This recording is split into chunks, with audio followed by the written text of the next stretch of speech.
You think? കുഞ്ഞുമോൾ എൻ്റെ അടുത്ത് ചോദിച്ചൊരു ചോദ്യം ആരോട് ചോദിച്ചാലും 10 പ്രാവശ്യം ഒന്ന് ആലോചിക്കും. And I really love that question. സൂര്യന്റെ മുന്നിലാണോ അതോ പുറകിലാണോ മേഘം? പറയാമോ? സോറി, സൂര്യന്റെ മുന്നിലാണോ അതോ പുറകിലാണോ മേഘം? യെസ്, അത് നല്ലൊരു ക്വസ്റ്റ്യൻ ആണല്ലോ. അത് മുന്നിലുമല്ല പുറകിലുമല്ല, മേഘങ്ങൾ ഭൂമിയിൽ മാത്രമാണ്. ദൂരെയുള്ള സൂര്യനെ നമ്മൾ കാണുന്നത് ഈ മേഘങ്ങൾ മറച്ചു എന്നല്ലാതെ സൂര്യന്റെ പുറകിൽ മേഘമില്ല. സോ നമ്മുടെ പെർസെപ്ഷൻ, ഇത് ഞാൻ കുഞ്ഞുങ്ങൾക്ക് പറഞ്ഞു കൊടുക്കുന്ന സമയത്ത് എൻ്റെ മക്കൾ കേൾക്കാം, അവരുടെ തിങ്കിങ് കുറച്ചുകൂടെ ബെറ്റർ ആവും. I love the way she asks questions. എത്ര സില്ലി ആണെങ്കിലും എനിക്ക് ആ ചോദ്യങ്ങളോടാണ് ഇഷ്ടം.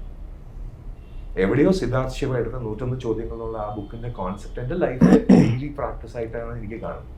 ആൾക്കാർ ചോദിക്കുന്ന ചോദ്യത്തിന് ഉത്തരം പറയാന്നുള്ളത് I am bound to do it എന്നുള്ളൊരു തോട്ട്. ബിക്കോസ് എവിടെയോ പഠിപ്പിക്കുന്നവൻ ബ്രഹ്മജ്ഞാനമുള്ളവനായിരിക്കണം, അല്ലെങ്കിൽ സോഴ്സ് അറിഞ്ഞിരിക്കണം. ഇതിന്റെ സോഴ്സ് എന്താണെന്ന് അറിയാതെ പഠിപ്പിക്കാൻ പാടില്ല, അത്രയേ ഉള്ളൂ. ഇത് നമ്മുടെ സ്ക്രിപ്റ്റേഴ്സ് പറയുന്നതാണ്. ആ ബ്രഹ്മജ്ഞാനം ഞാൻ സയൻസ് എന്ന് പറയുകയാണെന്നുണ്ടെങ്കിൽ I am teaching dum science.